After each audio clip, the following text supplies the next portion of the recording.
네, 안녕하십니까. 립바른 소리의 백미란 아나운서입니다. 현 정부의 신재생에너지 산업의 일환으로 정부의 전폭적 지원 속에 전국적으로 태양광 관련 사업이 호황을 맞고 있습니다.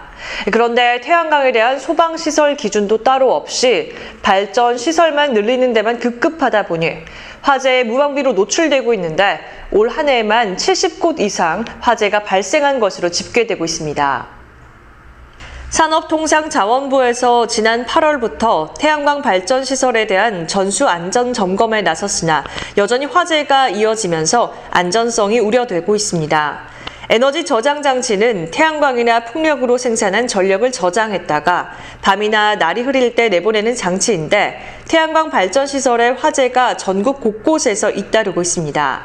지난 10일 오후 3시 56분쯤 경북 영주시 장수면의 태양광 발전시설에서 불이 나 샌드위치 패널 건물과 에너지 저장 장치 등을 태웠습니다.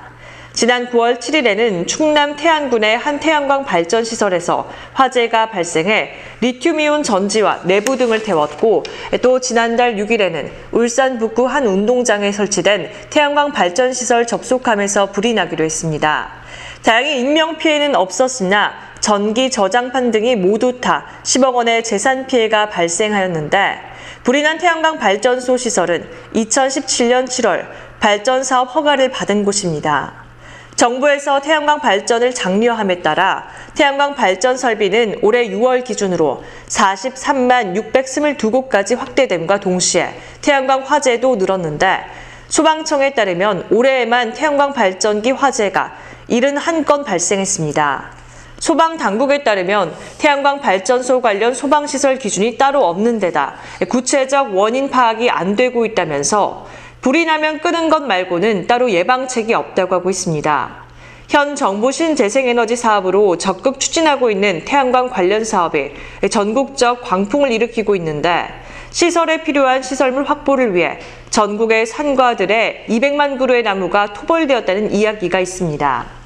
전국 방방곡곡 산과들에 태양광 시설이 들어서고 있지만 위에서 지적한 대로 태양광 시설물의 화재로 인한 2차적 피해라고 할 수 있는 대형 산불 등의 화약고가 늘려져 있다 해도 과언이 아닌 현실입니다. 특히 태양광 발전시설 내 주요 장비인 고가의 에너지 저장 장치가 화재 원인으로 지목되면서 발전시설에 근본적인 문제가 있을 수 있다는 지적이 있습니다. 산업부의 자료에 따르면 최근 5년간 발생한 에너지 저장 장치 관련 화재 사고 10건 중 9건이 올해 발생하였는데 여기서 발생한 손실은 수백억 원대에 이르는 것으로 추산되고 있습니다. 에너지 관련 전문가들은 태양광 발전소에 설치하는 에너지 저장 장치에 대한 안전관리 기준 확립이 시급하다고 지적하고 있습니다. 축전 상태의 에너지 저장 장치는 열폭주 현상으로 이어질 수 있는 화재 취약 장비라며 관련 안전 규정이나 법을 신속히 마련해야 한다고 말하고 있습니다. 정부는 이렇게 태양광 시설에 대한 안전 문제에 대한 대책도 없이 농어촌 공사가 은행에 대출을 하여 태양광에 드는 비용을 실제보다 절반이나 낮게 측정하면서까지 7조 원 투자를 할 예정이라고 하고 있습니다. 전직 여당 의원이 사장으로 간 농어촌 공사는 7조여 원의 금융권에서 빌려 전국 941곳의 저수지, 토지 등에 태양광 발전소를 짓는 사업을 하겠다고 합니다. 산업부가 현장 조사로 확인한 결과 태양광 설치에 드는 실제 투자 비용은 정부의 발표보다 2배 가까이 드는 것으로 나타났습니다. 이렇게 탈원전을 뒷받침하려고 국민을 속이려 한 것이란 의혹이 나오고 있는 것입니다. 정부의 계획은 허점투성이로 태양광 발전소 부지 매입비를 산정하였으며 땅값이 비교적 저렴한 전라북도 일부 지역을 기준으로 하였으며 백업 전원과 송배전 설비 비용은 비용의 필수 중요 항목인데 아예 제외시켰습니다.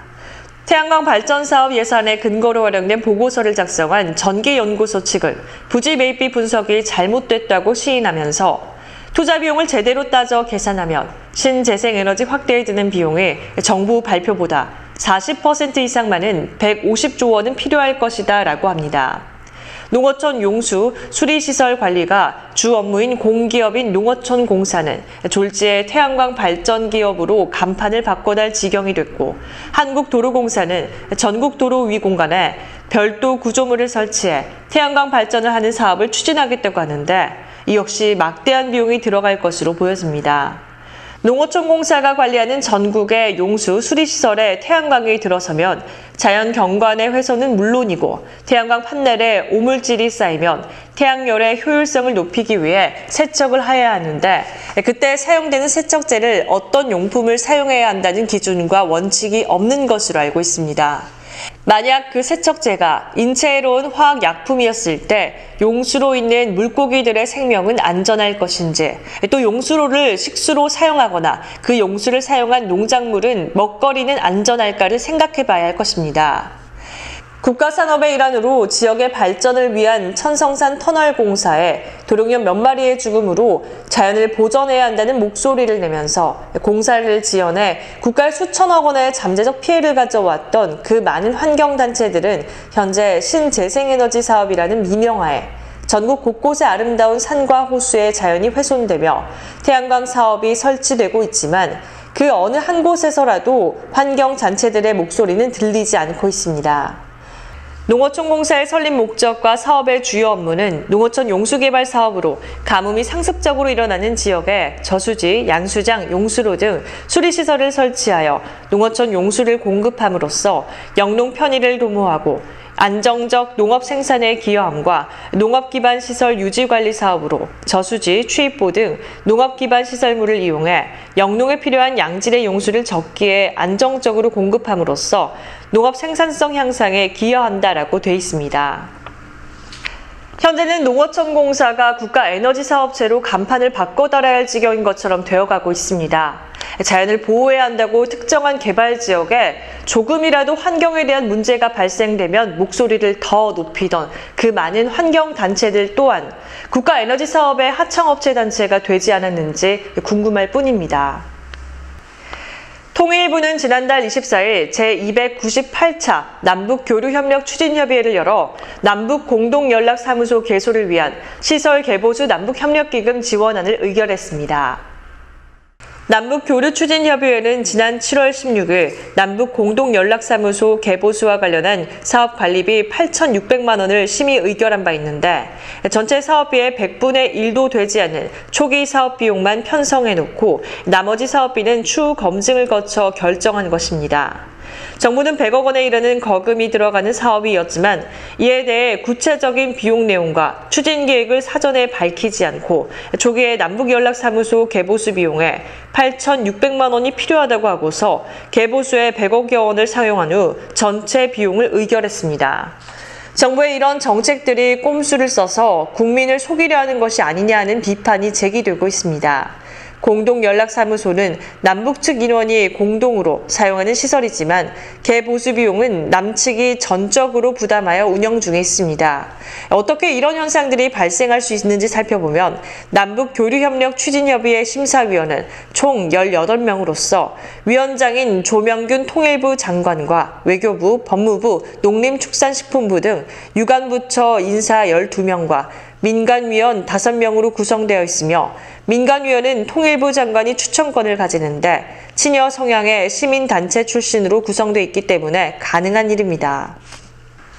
정부는 국가의 SOC 사업을 줄여 남긴 12조 원을 남북 경협 비상금으로 사용되는 것이 아닌가 하는 내용이 제기되고 있습니다. 정부가 올해와 내년도 도로, 철도, 항만 등 사회 간접자본 예산에서 남는 12조여 원을 다음 연도 세입으로 넣지 않고 전액 공공자금 관리기금으로 예탁했거나 예탁할 예정인 것으로 알려졌습니다. 공자기금은 정부가 특정 부분 육성을 지원하거나 직접 수행하는 사업을 위해 조성하는 기금을 말합니다. 국회 예산정책처는 2019년도 예산안위원회별 분석을 통해 12조 원의 잉여금이 발생한 교통시설 특별회계에 예산을 삭감해야 한다고 지적했습니다. 하지만 국토부는 대규모 신규 인프라 사업, 남북 경협 등 향후 SOC 예산 수요 증가 등에 대한 사회적 요구에 부응해야 한다는 이유로 반대하고 있습니다. 이에 대해 야당은 정부가 장차 도로, 철도 연결 등 남북 경협 자금으로 활용하기 위해 꼼수를 부리는 것이라고 주장하고 있습니다. 야당은 SOC 수요가 상당한데 예산을 집행하지 않고 12조 원을 남겨 공자기금에 넣어두는 것은 납득하기 어렵다며 공공관리기금법 제3조 등에 따라 공자기금을 남북협력기금으로 다시 예탁하는 것이 가능하다고 했습니다. 정부는 내년도 예산에서 남북도로, 철도 연결 등 판문점 선언 이행 비용 2,986억 원을 포함해 남북교류협력 예산으로 4,712억 원을 편성하였는데, 하지만 실제 남북경협이 본격화되면 초기부터 수조 원대의 자금이 투입돼야 할 것으로 전문가들은 예상하고 있습니다. 야당은 통일부의 남북공동연락사무소 개소를 위한 시설 개보수 비용을 실제 소요된 비용의 100분의 1도 안 되게 초기 비용을 산출하여 예산에 편성하여 통과시킨 후 추가적으로 예산 통과의 100배가 넘는 100억 원 이상이 소요된 후 지원 법안을 의결한 것처럼 국민을 속이기 위한 것이 아닌가 하는 것입니다.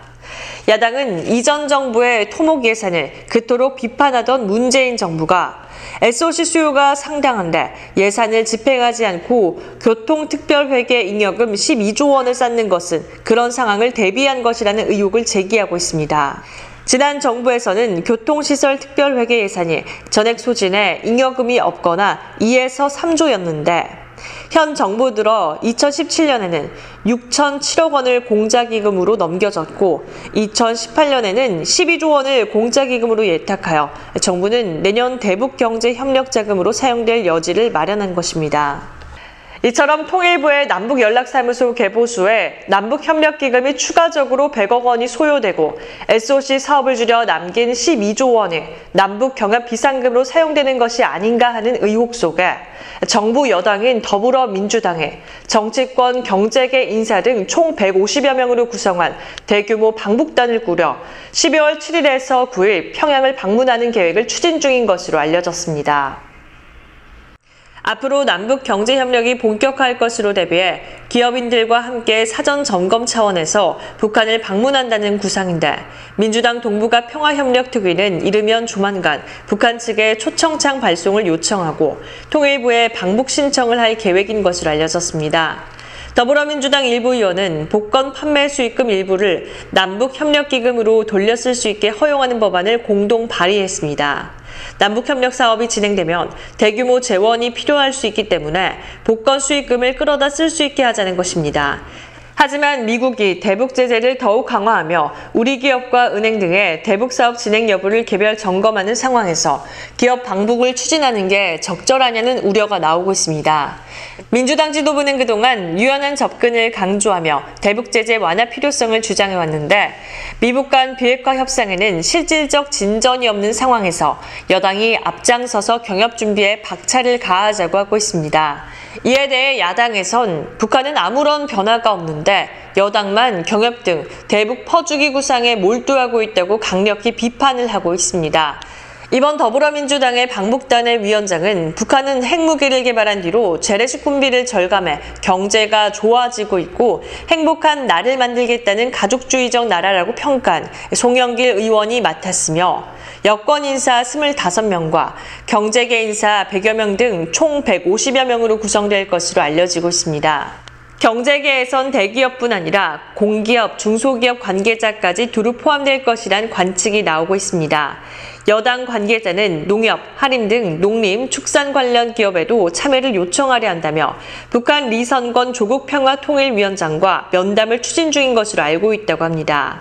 리선권 조국평화통일위원장은 지난 2차 남북 정상회담에 대통령을 수행한 국내 5대 그룹 경제인들에게 지금 목구멍에 냉면이 넘어갑니까? 라는 말을 한 것으로 알려지면서 우리 국민들에게는 좋지 않은 이미지를 가지고 있는 상황에서 이번 여권 인사를 포함한 대규모 경제인들과의 면담에서 그는 또 어떤 말을 할 것인가에 관심이 모아지고 있습니다. 특위는 지난주 전국경제인연합회 등 경제단체들과 경협 추진을 위한 협의를 한 것으로 알려졌는데, 야당은 여당이 추진하는 방북 행사에 기업 참여를 독려하는 것부터가 기업 줄 세우기라고 했습니다. 민주당은 남북교류 협력 사업을 위한 재원 마련에도 발벗고 나섰습니다. 민주당 김정우 의원 등 12명은 이날 복권 판매 수익금 일부를 남북협력기금으로 활용할 수 있게 하는 남북협력기금법과 복권기금법 개정안을 발의했습니다. 이 법안은 다른 기금에 배분해야 하는 복권 수익금 비율을 현행 35%에서 40%로 늘리고 증액분 중 일부를 남북협력기금으로 돌려 사용할 수 있게 한다는 내용인데, 야당은 정부가 이미 1조 977억 원 규모의 남북협력기금 사업비를 내년도 예산안에 책정해 놓았는데 복권 수익금까지 매년 남북협력기금으로 돌려 사용하겠다는 건 너무하다고 했습니다. 미국의 트럼프 행정부가 북한의 비핵화에 대해 완전하고 검증 가능하며 불가역적인 비핵화를 북한에 요구하며 대북 제재를 강화하고 있는 현실입니다. 정부와 여당은 국내 모든 산업 구조가 IMF 때보다도 더 경기가 갈수록 최악으로 치닫고 있는 어려움 속에 경기 활성화를 위한 노력 없이 국가의 어떤 예산이든지 어떻게 해서라도 남북 경험에 사용할 수 있도록 법을 개정해 추진하는 것으로 국민들에게는 비춰지는 듯합니다. 날씨입니다. 상층에 차가운 공기가 남아있는 가운데 오늘처럼 맑은 날에 전날 낮에 쌓였던 열기가 대기 중에 쉽게 방출됩니다. 따라서 복사 냉각이 더 잘 일어나 기온이 뚝 떨어지게 되는 건데요. 오늘 아침 영하권을 보이는 곳이 많습니다. 거창 영하 2.2도, 함양 영하 2.1도, 진주는 영하 1.8도를 기록했습니다. 목요일 오전에는 비로 인해 구름이 이불 역할을 하면서 기온은 일시적으로 오르다가 다시 한기가 내려와 금요일 진주의 아침 기온은 영하 3도까지 뚝 떨어지겠습니다. 경남 내륙을 중심으로 안개가 짙게 끼어 있습니다. 오늘 남해상에 동진하는 고기압의 영향을 받아 종일 맑겠습니다. 가야산, 지리산, 가지산에 얼음이 어는 곳도 있겠습니다. 또 내륙을 중심으로 서리가 내리는 곳도 많겠습니다. 절기 소설인 목요일 낮부터 찬 대륙 고기압의 영향으로 갈수록 더 추워지겠습니다. 지금까지 립바른 소리였습니다. 시청해주신 여러분 고맙습니다.